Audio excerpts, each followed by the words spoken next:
My brother picked up my daughter's gift and said, "Cheap junk." Then he threw it straight at her face during his own birthday party. Our parents didn't even say anything, they just smiled like it was funny. I didn't argue. I'm Nadia Crane. I'm 38 years old, a single mom, and I work from home as a computer programmer. I make $115,000 every year. For 8 years, I paid my parents' rent and even loaned my brother $70,000 so he could open a pottery shop in Barrio Viejo, Tucson. His 2019 BMW was used as collateral, which means if he didn't pay me back, I could take the car. But after years of him not taking responsibility, I finally said, "From today, you're on your own." He didn't believe me, until everything he had disappeared. But before I continue, hit the subscribe button and tell me, where are you watching this from, and what time of day is it? I want to know how far this story goes. 6 years ago, Gage came to my house with a shiny folder. He was 27 and had just quit another boring job. His eyes lit up like he had found gold. Inside the folder were pictures of hand-thrown mugs, custom planters, and a whole plan for a pottery shop in Barrio Viejo, which was a prime tourist spot in Tucson. He talked about the numbers, startup costs of $70,000, breaking even in 18 months, and a 30% profit margin. I sat at the kitchen table while my daughter Kendall colored in the living room. Gage slid the folder across the table like it was a winning lottery ticket. He had been staying at friends' houses because his last warehouse job ended. Every week he had a new idea. 1 week a food truck, the next week a vape shop, and now pottery. I had heard all his ideas before, but this time, he brought spreadsheets and real projections. He said that the BMW parked outside could be used to secure the loan if I co-signed. I hesitated. My divorce had finished 2 years ago, and I finally had stable money from working remotely as a software engineer. No office politics, no daycare rush, just a steady paycheck. But Gage kept saying, "Family helps family." The next week, we met Lane Foster downtown. Lane explained the deal very clearly. 5.5% interest, $1,400 monthly payments, 5 years to pay off the loan, and the BMW as collateral. Gage signed fast, pen scratching loudly in the quiet office. I put my name below his with a pounding heart. The dealership transferred the car to him that same afternoon. He drove off waving, the radio blasting, full of excitement. The first 6 months went smoothly. Payments came automatically into my account on the first of each month. Gage sent photos of the shop. Shelves full of bowls, tourists taking pictures, chalkboards advertising the Desert Bloom collection. The shop's Instagram gained 2,000 followers. He posted stories of working late, clay under his nails, smiling like a happy kid. I forwarded the receipts to Lane, who approved everything during our quarterly check-ins. Then the messages started slowing down. 1 month passed. Then 2. I called him. He said supplies were late, and clay prices had doubled. Another month passed, and still no payment. I drove to Barrio Viejo without warning. The front door was locked. Dust covered the display shelves. Gage answered his phone from a bar patio, his voice loose with beer. "Take it slow, sis. Give it time," he said. I reminded him about the BMW. He laughed. Meanwhile, I kept paying my parents' rent, $1,300 every month like clockwork. My dad, Clyde, had diabetes and needed medicine that ate up half his Social Security. Mom, Marlene, worked part-time at Southside Fries. Their fridge stayed full, the AC worked, Wi-Fi never blinked. I told myself it was temporary. Gage would catch up. Casey, my coworker, saw the payments on my computer screen during a virtual meeting. We had been working together online during the pandemic, sharing jokes and memes. "You're paying for the whole crew," she said. "That pottery dream is a money pit." I brushed it off. Gage was family, blood doesn't just default. Kendall asked why Uncle Gage never came to visit. I said he was busy building something big. She nodded and went back to sketching desert flowers on scrap wood. The kiln in Barrio Viejo stayed cold. I booked a table at El Churro restaurant, but Gage said he was busy. That afternoon, I saw photos on Facebook from a private party at Mom and Dad's. Kendall saw them too and wouldn't let it go. She had spent 4 months carving a wooden box for him, her allowance carefully saved. "Uncle Gage has to see it in person," she said, eyes wide. I sighed, grabbed the car keys, and we drove 20 minutes to South Tucson. The street looked the same.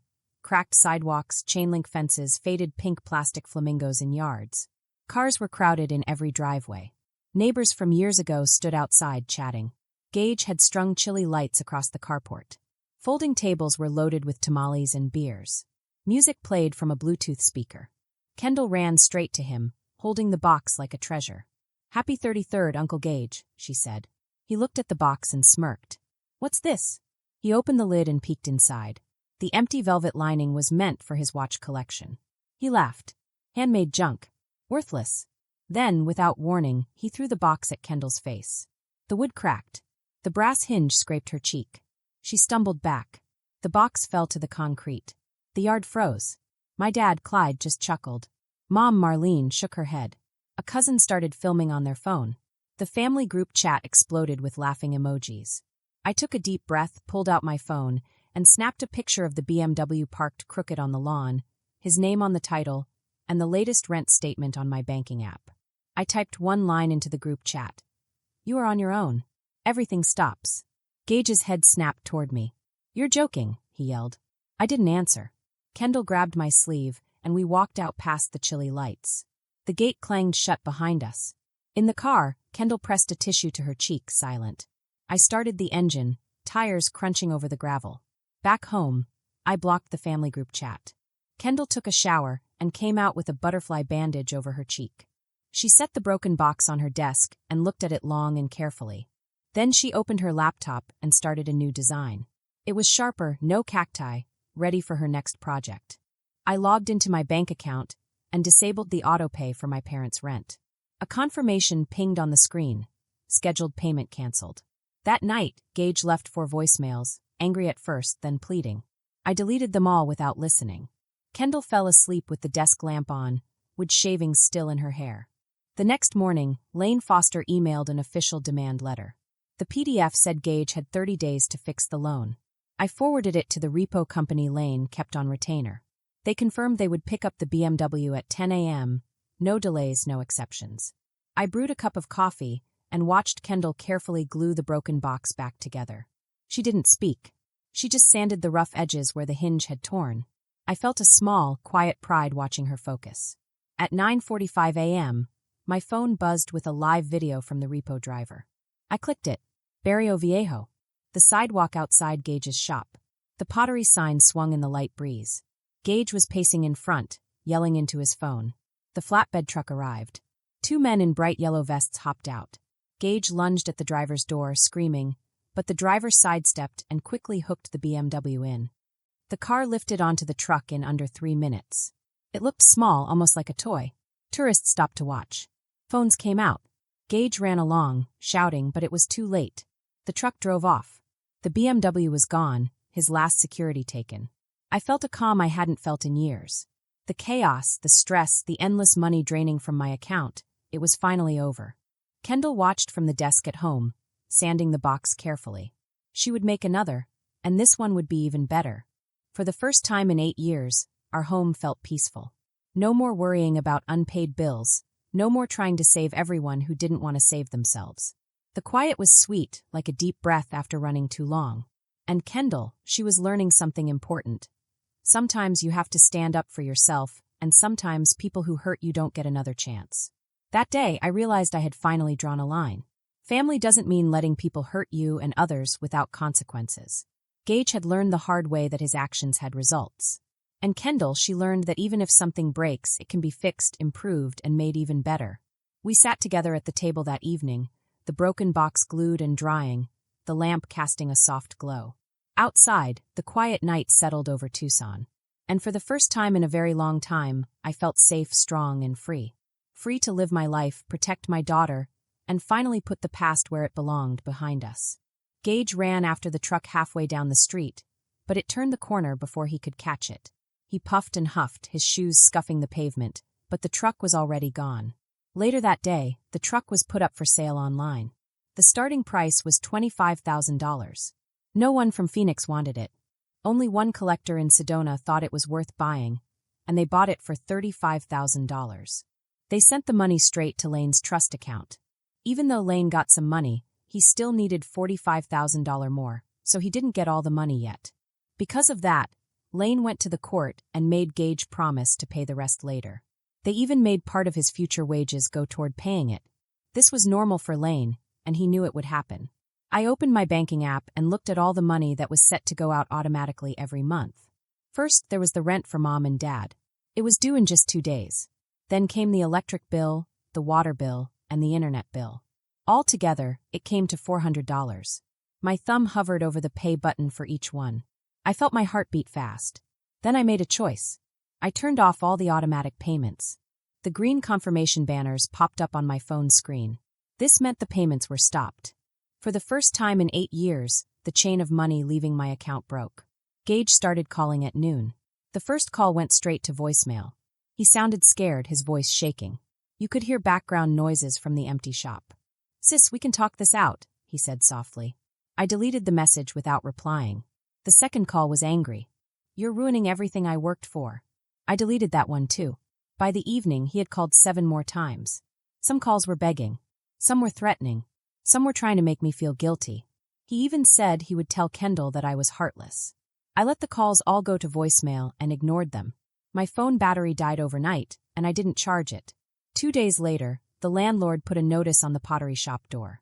It said Gage had 3 days to pay the rent or move out. Gage tried to get some money together. He used his credit cards to buy 1 more week. But after that, fewer people came to buy things. Word spread online about the trouble at the shop. Customers didn't want to visit anymore. The shelves sat half empty.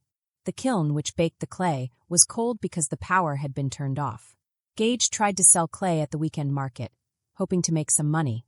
But the clay wheels cracked under the hot sun. The landlord changed the locks exactly 14 days after the notice. Gage came back with a duffel bag. He found the chain on the door, kicked it once, and then walked away. I printed the auction receipt and the notice about the money he still owed. I put them into an envelope and sent it to Mom and Dad. I didn't write any notes. I just sent the papers so they knew the facts. Kendall asked me if Grandma and Grandpa would be okay. I told her they had other options. She nodded and went back to carving a new piece of pottery. The lines she carved were harder and sharper this time, almost like she was trying to make them stronger. Lane called at the end of the week. The court had made the judgment official. When Gage earned money in the future, part of it could be taken to pay Lane. I thanked Lane and hung up the phone. Gage's last voicemail came at 2 a.m. He was sobbing and promising to pay double if I restarted the rent payments. I deleted the messages and blocked his number. The house became quiet. No more automatic drafts taking money from the bank at dawn.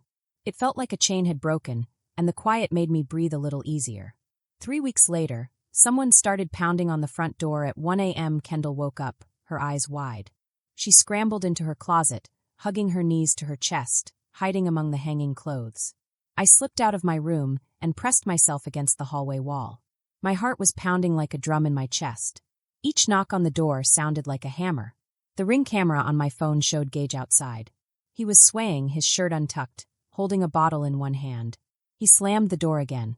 "You ruined my life," he shouted. Kendall whimpered in the closet. I whispered through the crack in the door, "Stay put. Lock the bedroom." She nodded, her face pale in the dark. Gage hit the door with his fist, rattling the frame. He kicked at the baseboard. The camera captured everything, every movement, every angry word. I dialed 911 quietly, my voice low. "There's someone pounding on my door. He's drunk and trying to get in." The operator asked if we were safe inside. I said yes. The police were sent, and their estimated arrival was 4 minutes. Gage tried the door one last time. Then 2 patrol cars pulled up, red and blue lights flashing across the lawn. Officers shouted at him to show his hands. He resisted for a moment, flailing his arms, but finally the cuffs clicked. They put him in the back of the police car and took the bottle away. One cop knocked gently on the door. "Ma'am, are you okay?"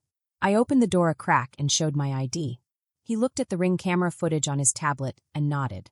"We'll book him for disorderly conduct," he said. "We'll file a restraining order tomorrow." The court made the restraining order official by noon the next day. Gage was not allowed to come within 200 yards of the house.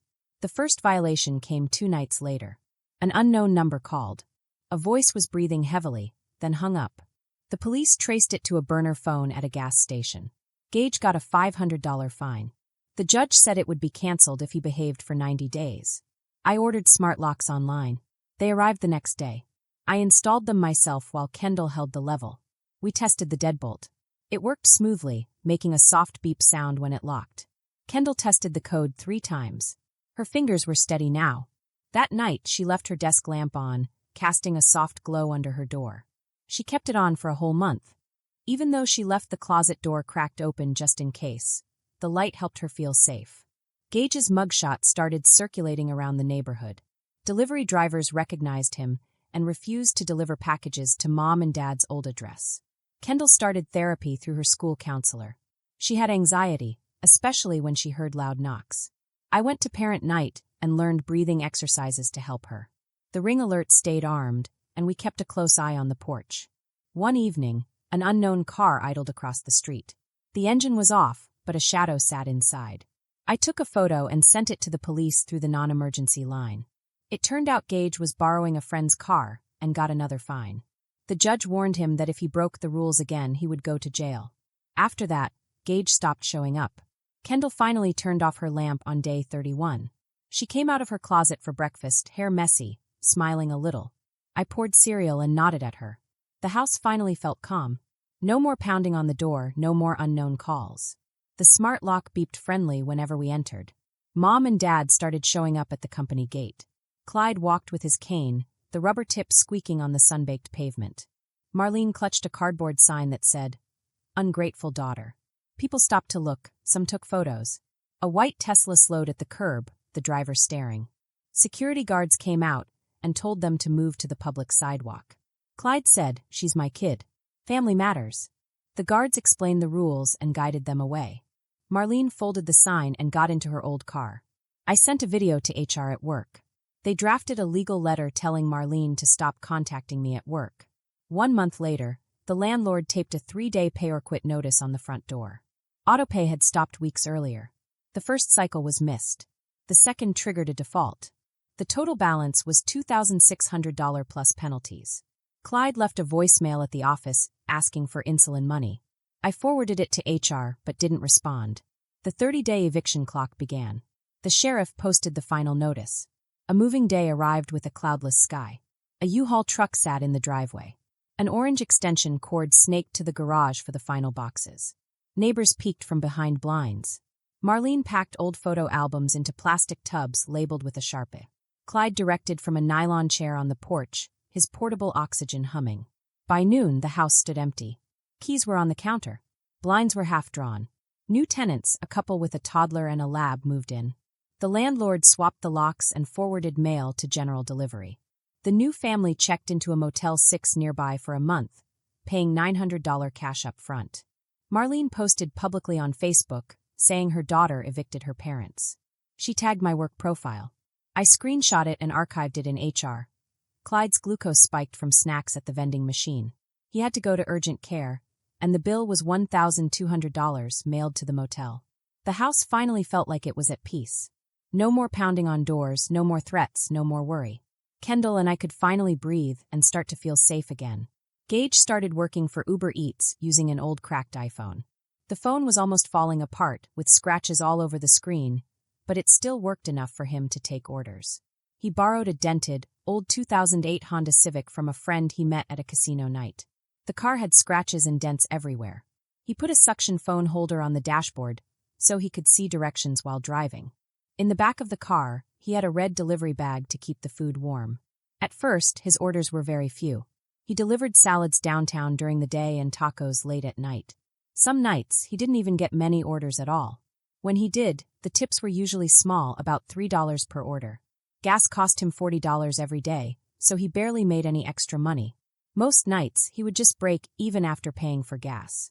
He slept in the car in Walmart parking lots. He used a blanket from a dollar store and set an alarm for 4 a.m. so he could start making deliveries very early. He even tried going to LA Fitness with a trial membership, but the card he used didn't work, so he couldn't go. Security at Walmart noticed him visiting a second time, 3 weeks after the first visit. Marlene, another person in the story, made a small sign out of printer paper. The sign said, "Help your parents."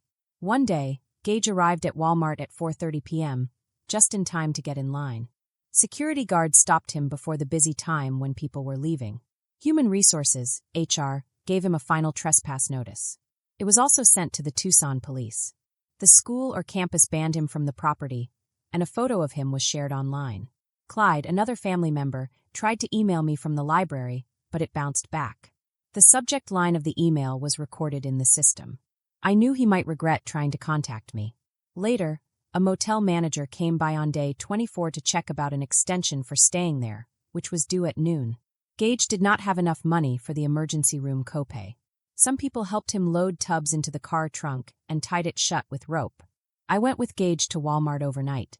There were 3 cars and 2 trucks, and their windows were cracked because of the morning fog. Gage bought breakfast burritos and came back with hash browns and coffee for seniors. Marlene was looking for jobs on her cracked Android phone, but she did not get any responses. I blocked all mail forwarding addresses to a P.O. box. Kendall asked me once about our grandparents while we were talking over a serial connection. I said actions have outcomes. She nodded, understanding what I meant. She was working on a new puzzle box with sliding panels, and she didn't use any nails. The security cameras stayed clean after the ban, and there were no more signs from them. 1 year later, a handwritten letter came from Gage. The envelope had a postmark from Tucson but no return address. My name was written in shaky blue ink on the front. Inside, there were 3 pages torn from a yellow legal pad. The pages were wrinkled and had coffee stains. Gage wrote that he was wrong. He said he understood now that he had made mistakes with the shop, the car, the rent, and everything else. He said he had taken me for granted. He wrote that Dad's diabetes had gotten worse while staying at the motel, and doctors said Dad might need to have part of his leg removed if we didn't pay for a specialist. Gage asked for forgiveness and one last chance. I read the letter at the kitchen island in the morning light that came through the new blinds. Kendall was sitting across from me, eating cereal. She had longer hair now, and her voice sounded steadier. She glanced at the pages. "Uncle Gage." I nodded silently. I folded the letter, put it back in the envelope, and threw it in the trash under yesterday's coffee grounds. That afternoon, I wrote a simple postcard. It was plain white and had no picture.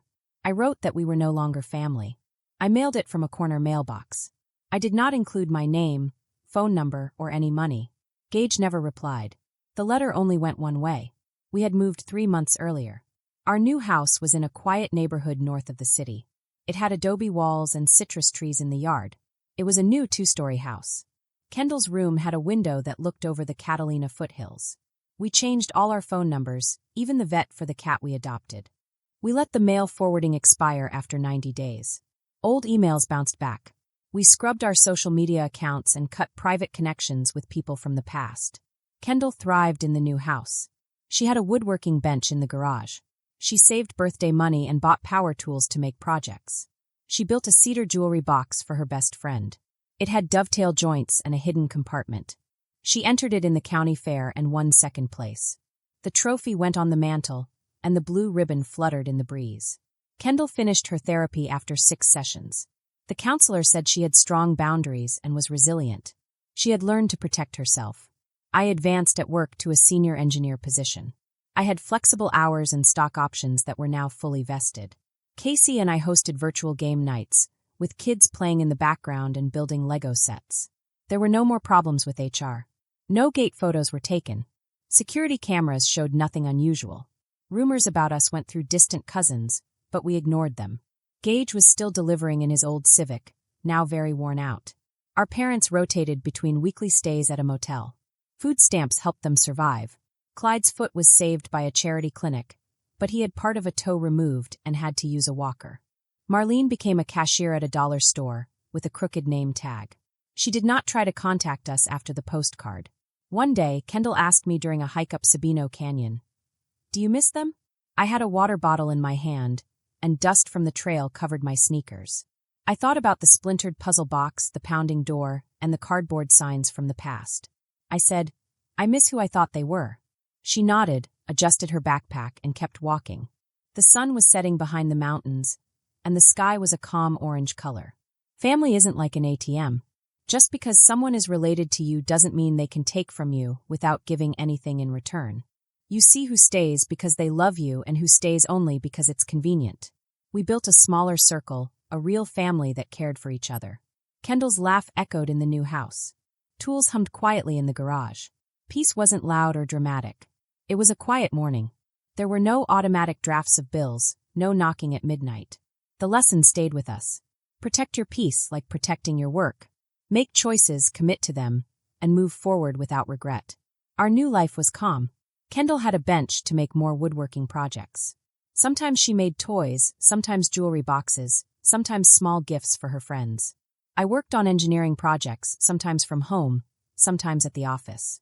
Casey joined in our game nights. Kids laughed in the background. There were no more alarms for 4 a.m. deliveries. No more scraping money together for gas. The stress was gone. Even our garden grew well. Citrus trees bloomed, and flowers grew in the yard. Kendall sometimes picked oranges and lemons to make fresh juice. The air smelled sweet in the morning, unlike the motel halls and city parking lots we used to see. The neighborhood was quiet. Sometimes neighbors waved. Sometimes we walked to the nearby park. I thought about Gage and what he had written. I thought about the motel, the car, and all the small troubles. But the postcard I sent made it clear. We had chosen our peace. Sometimes saying no is part of love too. Family isn't just blood. It's people who respect and care about each other. Kendall learned that too. She learned that creating and protecting your safe space is important. She also learned to love small things, making boxes, winning ribbons, building with her own hands. And I learned that life moves forward, one quiet day at a time. One calm morning, one peaceful sunset, one laugh from Kendall. That is how you grow stronger, and how you find happiness in simple things.